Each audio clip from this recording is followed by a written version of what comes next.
ladies and gentlemen. In this comprehensive update, we delve into the ongoing conflict between the Ethiopian National Defense Forces, ENDF, and Amhara Fano forces across various regions of the Amhara region. The latest reports from the battlefield provide a detailed account of the current situation, shedding light on the developments in different areas. Starting in Janora, Dabat County, located in northern Gondar, the intensity of the conflict has persisted for a fourth consecutive day. Recent updates indicate that the ENDF has deployed additional reinforcements to the area, suggesting the strategic significance of Janora. Fano sources assert that the ENDF has incurred substantial losses in the recent clashes, emphasizing the fierceness of the ongoing fighting.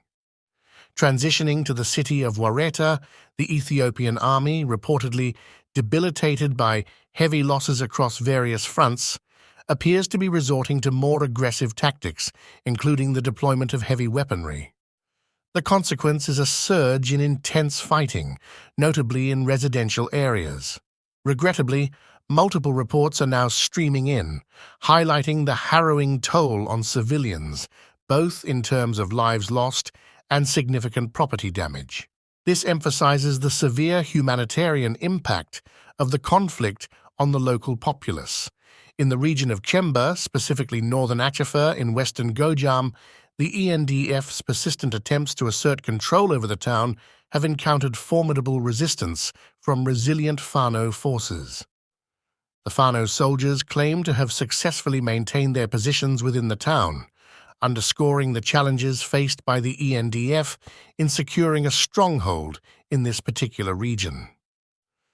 Shifting our focus to Bichena in eastern Gojam, reports emanate of a fierce and protracted confrontation between the ENDF and Amhara Fano forces. Remarkably, Fano forces are reported to have successfully captured AVEF, adding a layer of complexity to the evolving dynamics of the conflict. The situation remains volatile, with sustained and intense fighting characterizing this specific theater of the broader conflict. In the southern reaches of Gondar, precisely in Robert Dembia, a notable incident unfolded as Fano forces executed a well-coordinated ambush on both the ENDF and Amhara riot police entering the town. The purported motivation behind this ambush was linked to the imposition of taxes on the local population. The outcome was stark and severe. The entire force, comprising approximately 150 personnel, was completely decimated. This incident starkly highlights the challenges faced by security forces in maintaining control, particularly in areas where local sentiments are fervently opposed to external impositions. In the intricate web of developments within the Amhara region, the focal point turns to Bichena in eastern Gojam, where recent reports reveal a disconcerting escalation of violence. Specifically, bombs were reportedly hurled onto the residences of 3 local officials affiliated with the Prosperity Party, underscoring the targeted nature of the attacks. This targeted violence against political figures raises alarming questions about the security and stability of the region. Expanding our scope to the broader conflict landscape, the latest updates suggest a noteworthy involvement of Oromo region forces and militias aligning themselves with the Ethiopian National Defense Forces, ENDF. Reports indicate a concerning tactic wherein Oromo region forces and militias are allegedly being equipped with ENDF uniforms, ostensibly to collaborate in the fight against Amhara Fano forces. This alignment introduces a complex dynamic, blurring the lines between regional and national forces, and raises questions about the broader alliances and motivations at play in this multifaceted conflict. In a bid to quell the resilient resistance posed by Amhara Fano forces, there are indications that Prime Minister Abiy Ahmed is contemplating another large-scale offensive. The Ethiopian government has previously launched multiple full-scale offensives on Amhara Fano forces in the Amhara region, each met with resistance.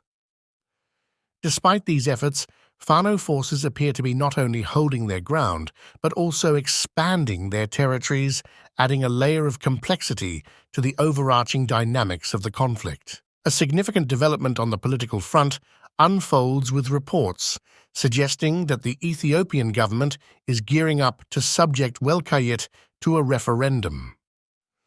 Sources intimate that Prime Minister Abiy Ahmed plans to appoint former Tigray People's Liberation Front (TPLF) officials to administer the area.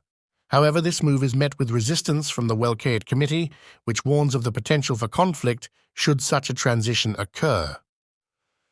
The political maneuvering in Welkayit adds a diplomatic dimension to the conflict, introducing the prospect of tensions escalating beyond the immediate battlegrounds. In a poignant and comprehensive statement released on November 17th, the United Nations Human Rights Office expressed profound concern over the deteriorating situation in Ethiopia's Amhara region. Saif Magango, the spokesperson for the UN Human Rights Office, underscored the gravity of the ongoing human rights violations, abuses, and arbitrary arrests, not only in the Amhara region, but also in various other parts of Ethiopia. These distressing developments were particularly troubling as they undermined the ongoing efforts by the Ethiopian government to foster peace and transitional justice. The statement emphasized the imperative need for all involved parties to abstain from unlawful attacks and to undertake every necessary measure to safeguard the civilian population. Magango emphasized that security operations conducted by the Ethiopian National Defense Forces, ENDF, and its allies must adhere to Ethiopia's human rights obligations. Of significant concern was the devastating impact of drone strikes and other forms of violence on the population in the Amhara region, especially in the backdrop of ongoing clashes between the ENDF and its allies and the ethnic Amhara militia known as Fano. The statement highlighted specific incidents that exemplified the severe toll on civilians. On November 6th, a drone allegedly launched by government forces struck a primary school in the Wadera district, resulting in the tragic loss of 7 lives, including 3 teachers.